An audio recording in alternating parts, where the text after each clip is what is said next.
Mi nombre es Ana Jazmín Carro y vengo a contar mi historia. Una historia donde no solo hubo una falsa denuncia de mi parte, sino una persecución del pueblo de la mujer, cómplice con la justicia de Córdoba. Para condenar a un hombre inocente,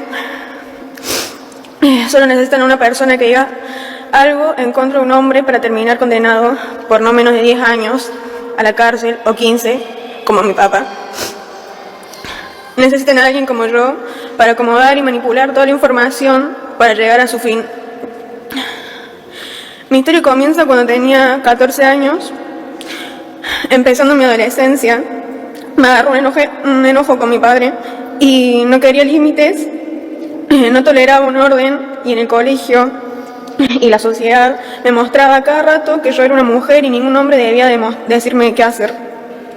En esa época, una amiga, verdadera víctima, me contó un abuso que sufrió, y con mi colegio, que apoyaba el feminismo o el hembrismo, y daba discursos constantes del odio hacia el hombre, incluso con varias falsas denuncias hacia profesores, tomé su historia como propia para sacarme de encima a mi papá. Le dije a mi mamá que él me había manoseado años atrás. Ella, sin dudarlo, lo enfrentó. Al tiempo lo detuvieron a mi papá y noté que las cosas habían ido demasiado lejos. Hablé con mi abuela, le conté lo que pasó y que había mentido. Me acompañó a decir la verdad, pero no me dejaron. Y hasta el día de hoy no puedo hacerlo.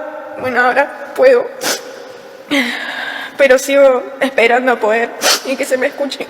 ¿Cuánto hace que tu papá está preso? 4 años. Casi 4 años. 4 años y 8 meses. Bueno, allí la protagonista de esta historia, Jazmín Carro, al lado de Jazmín, la mujer que se cuenta, es la mamá de Jazmín Carro, que la acompañó justamente a contar esta historia que tiene ribetes realmente muy, pero muy impresionantes. Vos lo decías, Florencia, lo decía Fátima, el hecho de esta historia está conmocionando a Córdoba y ahora va a conmocionar al país porque tenemos muchos detalles. Es una situación muy triste, Pablo, Sí, bueno, claro. lo sumo a Fátima, ¿no? Porque está bien, ella cometió un error y lo admite, pero también se la ve destruida, pobre chico, y por supuesto a su papá también, que es quien está pagando la condena por su falsa. Pero ella dice que tampoco la justicia no la escuchó cuando quiso decir lo contrario. Pero está destruida, e imagínate lo que va a ser su vida en adelante después de todo esto. ¿Por qué está la mamá al lado de ella? Porque cuando ella le dice a su mamá que iba a denunciar a su papá por abuso, la madre la acompaña, porque la madre en primera instancia le cree. Claro. Hace toda la primera parte del proceso con ella. Cuando ella entiende que lo que había hecho era gravísimo y que había mentido, no sabía cómo empezar. Le contó a su abuela primero. Su abuela le creyó, la acompañó. ¿Qué le dijeron en la justicia? No podés retractarte, porque si vos primero no te podés retractar, y si vos te retractás, ¿qué hacemos con el resto de las víctimas? Es un mensaje negativo para el resto de las víctimas, le decía. Fátima, te quiero hacer un punto ahí porque Sí. nosotros ya hemos hablado de esto en esta mesa y hemos dicho que muchas veces las víctimas suelen retractarse por violencia económica, por cierta presión. Este no es el caso. No, no solo no es el caso, sino que la justicia tiene las herramientas para saber cuando una persona se retracta porque está sufriendo algún tipo de violencia externa o ella estaba inocentemente contando qué le pasó en ese momento. ¿Cuál fue el enojo con el papá? Todo era fácilmente acreditable a los 14 años. Claro. ¿Cuál era el enojo que había tenido? ¿Cuáles eran los límites que no quería? Todo, ¿y de dónde sacó la historia? Porque ella tenía hasta identificado el lugar donde escuchó la historia y dijo, yo voy a usar esta historia. Fátima, corregime si me equivoco. Era para sacarse de encima al papá, para sacarse de encima los límites. La historia que cuenta Jazmín, que seguramente de algún lado la habrá copiado. Sí. Bueno, ¿sabe dónde la copió? De una compañera De una compañera. del secundario que sí había sido abusada por su padre. Que era la historia Ella le era cuenta verdadera. la historia, exacto. A partir de esa historia la transforma en su historia. Correcto, eso exactamente que era pasó. mentira, de la primera letra hasta la última. Lo que pasa que el relato, como era el verdadero de la amiga, sonaba verdadero. Claro, Entonces tal después cual. no la dejaron retractar. Y después se cansó, fue al polo de la mujer, fue al juzgado, fue a la fiscalía. En todos lados le dijeron lo mismo. Otra vez acompañada por la mamá. Porque la mamá, cuando ella le confiesa, después de hablar con su abuela, lo que le pasó, por supuesto que la vuelve a acompañar, pero para que entendieran en la justicia que la nena había tenido, eran 14 años, son adolescentes, les pasan muchas cosas por su cabeza. Claro. Pues hay cientos de casos de esto, hay cientos de personas detenidas sin pruebas en los expedientes. Eso le quita recurso al que lo precisa de verdad tiempo de la justicia para aquel que lo sufre seriamente y en serio. O sea, es muy grave lo que está pasando. Por eso este proyecto de la senadora Lozada. Fátima, compartimos otro fragmento Dale. de lo que contaba Jazmín y después seguimos debatiendo esto, porque me parece muy interesante, porque a ver, los derechos de las mujeres se defienden siempre, y una víctima se le cree, pero cuando pasan estas cosas se ensucia la cuestión. Entonces me parece que da para el debate y da para que charlemos qué sucede con casos como este, que sirve también para concientizar. Digo, ¿le creemos siempre o no le creemos nunca? Porque Claro. si yo le creo cuando denuncia, si viene y me cuenta lo que le pasó y por qué denunció, también le creo. Claro. ¿Está? Muy bien, bueno, compartimos Vamos. otro fragmento de Jazmín Carro. Le dije a mi mamá que él me había manoseado años atrás. Ella sin dudarlo lo enfrentó. Al tiempo lo detuvieron a mi papá y noté que las cosas habían ido demasiado lejos. Hablé con mi abuela, le conté lo que pasó y que había mentido. Me acompañó a decir la verdad, pero no me dejaron. Y nunca me dejaron. Y hasta el día de hoy no puedo hacerlo. Bueno, ahora puedo. Pero sigo esperando poder y que se me escuche.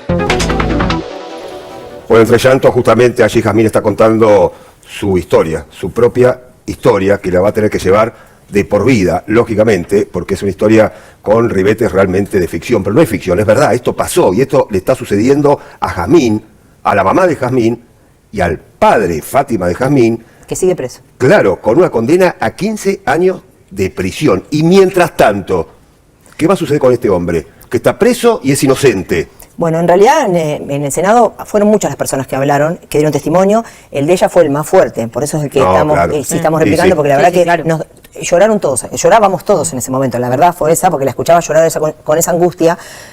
Pero por eso propusimos también en el Senado la creación de la CONAREC, una Comisión Nacional de Revisión de Causas. Cuando venga alguien a un lugar como esos, que pueda manifestar lo que ella manifestó, que existe una comisión que la pueda revisar a la causa para saber si esa se retracta sinceramente y algo sucedió en su vida que la hizo denunciar falsamente o no fue así, para no cometer injusticias con los casos reales. Sí, por supuesto, exactamente. Eso es re importante, ¿eh? Es re importante que se pueda revisar la denuncia y, bueno, estos casos que, por supuesto, se la ve a la chica, como decíamos al comienzo, que estaba destruida. Por supuesto que se arruinó la vida de toda la familia, ¿no? Lo que Es pasa el es- seno familiar. Pero también uno entra en eso, como que la justicia le dice, bueno, ahora que estás presionada, necesita una comisión, alguien que pueda revisar Lo que pasa exactamente es- con las pruebas y las Exacto. no pruebas. Si no tenés una comisión especial con facultades especiales, ¿cómo revisás una sentencia firme? Porque la sentencia del papá está firme. Claro. Y no hay Claro. manera Es un de que se problema. revierta eso. Bueno, sí, alguna ventanita en el derecho podemos encontrar, pero la verdad es que no tenés cómo. Pasó por todas las etapas. Que a partir de la declaración de Jazmín Carro se empieza a escribir otra historia. Pública.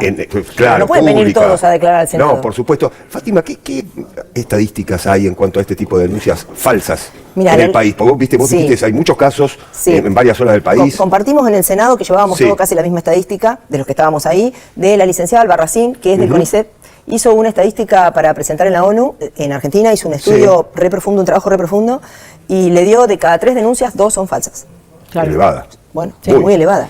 Pero cuando vos empezás, yo no sé si ustedes tienen los teléfonos silenciados o no, pero van a ver cómo les va a empezar a sonar el teléfono y les van a llegar por redes pedidos. Cuando estén escuchando esta nota, de personas que les dicen, a mí me pasa lo mismo, a mí me está pasando lo mismo, yo tengo a mi papá en esa situación, a mi hermano le pasa. Es increíble Sí. la cantidad de gente de todo el país que te escribe con esa Sí, situación. es lamentable, por eso te digo, yo conozco un caso muy cercano, digamos, de una persona muy cercana, ¿Quién no conoce a donde alguien muy cercano? fue Empecemos a hacer una acusado de encuesta. violencia de género y era para, bueno, quedarse con una propiedad y Bueno, se terminó... para sacar una ventaja en el divorcio. Claro, se terminó probando que en este caso, bueno, era una falsa denuncia. Pero quiero saber qué falló en este caso, qué pasó con el tema de las pericias. ¿Sabés cuál es el problema? Que la mayoría de las veces sucede que están llegando a sentencia sin pericia, sin cámara Gesell, con el relato de la denunciante. Entonces, pasamos de tener sentencias jurídicas, como aprendimos en la facultad de los abogados, hecho, prueba y certeza, a tener sentencias ideológicas, porque lo que pasó en este caso fue que en esa sentencia fue una sentencia ideológica, no la dejaron retractarse, le creyeron la primera vez, no le creyeron nunca más, y la fueron llevando hasta llegar a la sentencia. Sí. Esta es la realidad. Claro, es lamentable que sea en estos Es casos lamentable, porque se pero es lo que está denuncia sucediendo. otra- Digo, ¿le creemos siempre o no le creemos nunca? Porque Claro. si yo le creo cuando denuncia, si viene y me cuenta lo Sí. que le pasó y por qué denunció, también le creo.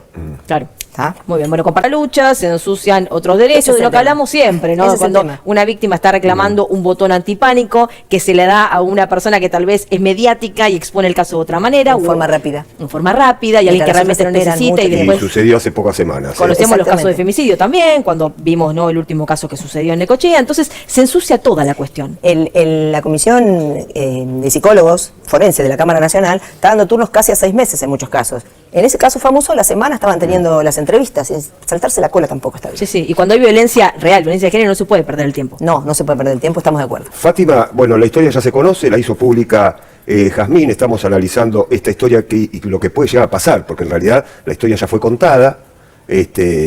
Jazmín llorando allí en el Congreso, contando su propia historia, contando la historia de su mamá y la de su papá, que está preso.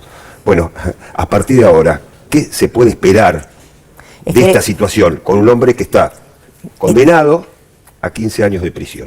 Estamos en una situación muy difícil. Digo, ¿cómo se revierte Lo que esto? pasa es que Porque ella esto es ya una declaración pública, no es una declaración ante un fiscal o un juez. Estamos de acuerdo. ¿Verdad? Estamos de es como acuerdo. si hubiese venido acá al estudio Jazmín y lo correcto. contaba por primera vez. Es lo mismo. Correcto. ¿Verdad? Pero si nos sentamos acá con cualquier juez te va a decir la sentencia del papá está firme. No, eso se entiende. Entonces, ¿cómo revisamos algo firme? Y si abrimos una, vamos a tener que abrir todas las que se sienten en un canal y vengan a contar lo que les está pasando. Por eso propusimos esa comisión, para que sea una comisión, como fue la CONADEP, que en algún momento investigó cada uno de los desaparecidos que iban a denunciar ese lugar, ¿te acordás? Bueno, sí, claro. Una cosa así, que tenga facultades suficientes para hacer dictámenes que sean vinculantes, para poder pedir revisión de causas, porque si no es una comisión con facultades especiales, ¿cómo vamos a revisar esas causas? Si no, deberíamos revisar todas las causas del país que alguien diga que algo estuvo mal en el proceso. Sí, y también entraríamos en abuso de que Exacto. otra vez alguien diga que sí, que no, que sí, volvemos para otro lado. nuevamente la cuestión. Exactamente, tampoco funcionaría. Por eso pensamos en un organismo separado, externo, que pueda, por supuesto que tiene que estar compuesto por profesionales de excelencia en la materia y demás, que pueda revisar, hacer dictámenes vinculantes y pedir revisión de causas. Si tiene esa facultad, la justicia no se la puede negar.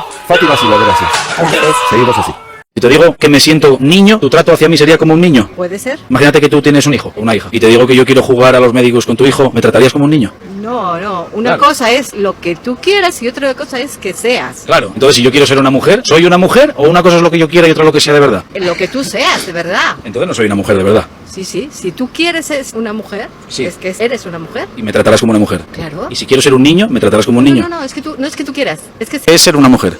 Yo creo que va más de cómo tú te encuentres. O sea, si igual hay una persona que ¿Cómo diferencias a un perro de una perra? con los genitales, ¿Cómo diferencias a un hombre y una mujer? conociendo a la persona. Vale, y una vez que lo conozcas, ¿cómo determinas si es un hombre o es una mujer? Pero te lo tiene que decir él o ella. Ah, que te lo tiene que decir. Sí. Vale. Porque es una Independientemente, cosa de cada uno. independientemente de la biología. Sí, yo pienso que tiene que decírtelo X personas. Yo tengo y- derecho a ser mujer. Sí. Tengo derecho a ocupar una lista en la sala de ginecología y que tú tengas que esperar. Sí. O sea, imagínate que todos los hombres que hay aquí se consideran mujeres y ocupan toda la lista que hay de espera en los ginecólogos y que todas las mujeres biológicas se quedan sin plaza para que la mire un ginecólogo. ¿Hay derecho a eso? ¿Es normal? Sí. Básicamente porque me da igual si esa persona tiene un genital de una forma, de otra. Que te da igual la persona, sí, pero que te da igual que tú no tengas acceso a un ginecólogo porque lo estén ocupando hombres. Es Que no se son- sientan mujeres. Claro, es que tampoco se sientan, es que ahí voy, no es que hay hombres que se sientan mujeres, es que para mí entonces serían mujeres.